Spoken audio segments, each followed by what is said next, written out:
Have you ever felt like you're hitting a brick wall with your sleep client? You know, when you know exactly what would help, but it feels like there's something in the way of your client having the confidence to try your recommended strategy? Have you ever felt powerless, disconnected, or like your hands are tied? If so, stick around because I know this feeling well. I've been there too, and I'm pretty sure I know what the problem is. By the end of today's video, you'll have several ideas of what the problem might be and how to move past it. Spoiler alert, this is nothing to do with sleep and everything to do with counselling and communication skills. And just because we love to see communication breakthroughs, we even have a freebie for you at the end of the video. If you already know that an approach focused on relationships and sensitive communication as well as holistic care is for you, then you can book a call to talk to us about the Holistic Sleep Coaching Programme. Just click the link below. I'm Lindsay, and I'm proud to have trained over 600 professionals in 48 countries through the Holistic Sleep Coaching Programme, the most comprehensive evidence-based sleep programme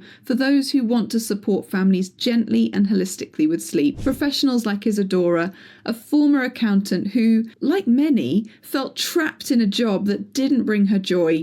After struggling to balance her demanding role with motherhood, Isadora discovered the Holistic Sleep Coaching Programme, and it transformed everything. Her mindset shifted completely from her previous attempts to fix what was completely normal sleep to compassionate support and counselling of thousands of parents who now, thanks to her advocacy, feel empowered to parent their way. You see, as Isadora and many others have discovered, sleep success isn't always about having yet another clever sleep strategy up your sleeve. It's about a completely different approach to helping families.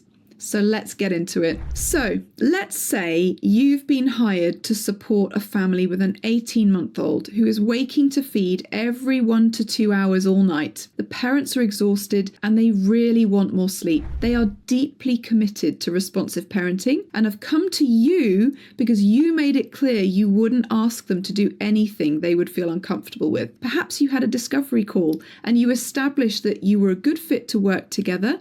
The parents seemed committed to working with you to find a solution that felt good in terms of their parenting philosophy and achieves the desired outcome. They went away from the discovery call appearing to be fired up and excited about the progress they felt confident you could help them with. All sounds great, doesn't it? So where is your head following that discovery call? Well, you might be thinking this is a pretty straightforward case. The parents seem to want change. You have plenty of ideas about how you can set some loving boundaries and offer alternative comforting strategies. You've done this before and you know you can get them to where they want to be.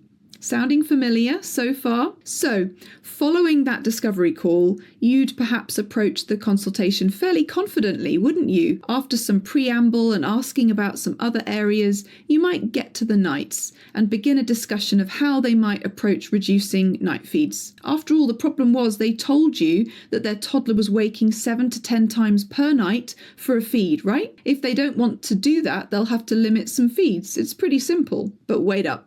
This is where the conversation heads south. They might look panicked and say, I don't want to wean, or I don't think that will work, or is there another way, or this feels so mean, and you're left feeling frustrated because you know exactly how to help them. You feel confident you can get them there. You can help them find a way that their child can handle. You know it's achievable.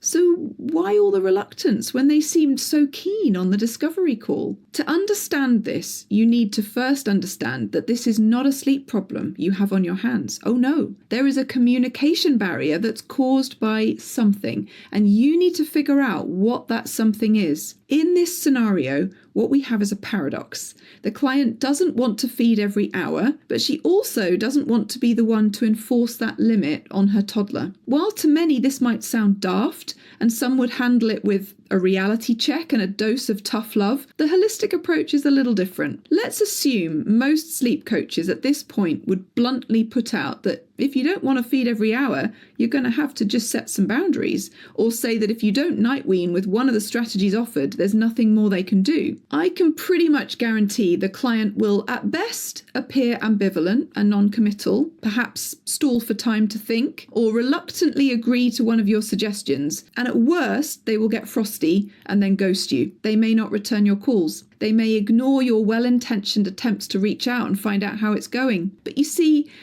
while in your head you know what they need to do and are confident that it will work, and you are now trying to contact them to offer your support, which is because you have a good work ethic and you're genuinely compassionate, the reality is this totally missed the mark with your client because it was never about the sleep strategy. Think about it for a moment.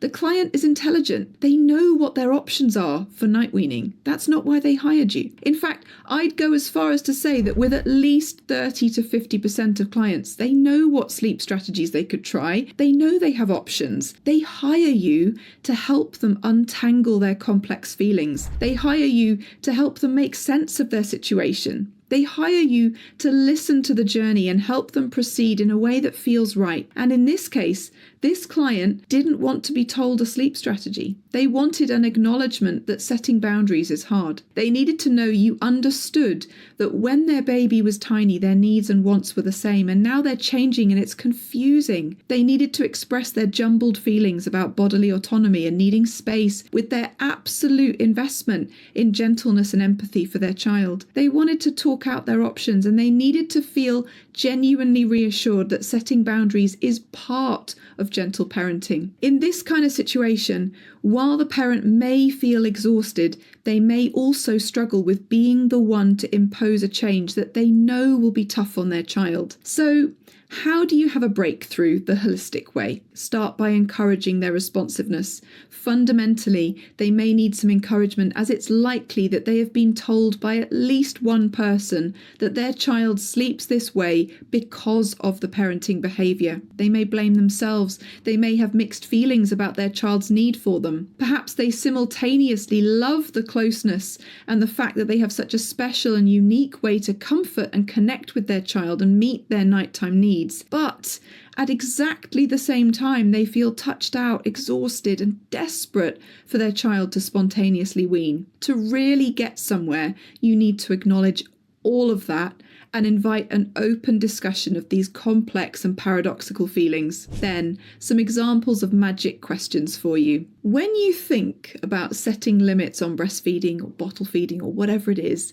how does that make you feel? You want to get them to reflect on what they may need to do to move forward, and they can't do that without assessing how they feel about change. Or what's the bigger priority for you? Not breastfeeding or whatever every hour, or avoiding making your little one upset? If you had to choose one, which way would you swing at the moment? This is a fundamental question, and it prompts the parent to come down on one side of the fence. It also subtly reminds them that they do have a choice here, and they are in charge of what happens next. Or it's really hard when we desire change, but we don't want to be the one to push that change. Can you relate to that? That one is going to help the parent open up about that difficulty. You see, the thing is, this was never about sleep in the first place. The skill of handling a client scenario like this isn't in knowing some genius hack that will convince a toddler to spontaneously decide to stop night feeding. That trick doesn't exist, in case you're wondering. The skill is in listening, guiding the client towards being able to make a decision that's right for them. And they can't do that until they've been truly heard, validated, and they've articulated their complex, messy feelings. Our job is not to fix. It is to help them untangle these thoughts and find a way through that feels good. And in case you're wondering whether we actually get results in these cases, you bet. But success looks different for different families. Of course, there will be clients who eventually make an informed decision to change nothing. That's a success because the client has made a choice they feel good about, and they also know they have options in case down the road they decide they want to go ahead and make changes. There are clients who just needed to talk it out in order to feel okay with making a change. There are also the clients who, after talking it through and sitting with their decision, they feel empowered and energized to move forward, but they can't get there until you've done the pre-work. Sleep coaching is about so much more than a sleep strategy. At the heart, it's about understanding relationships and people. So today we've talked about when sleep problems aren't really sleep problems. If we miss this nuance, we can end up missing the mark with families by powering through, offering our sleep solutions, when what they really need is to be heard. If this has resonated and you'd love to offer this kind of holistic support for confused families looking for sustainable and responsive, kind sleep solutions, then we would love to hear from you. The first step is to book a call and see if we're a good fit. All you need to do is click the link below the video. And if you enjoyed today's video, don't forget to hit like and subscribe. Speak to you soon.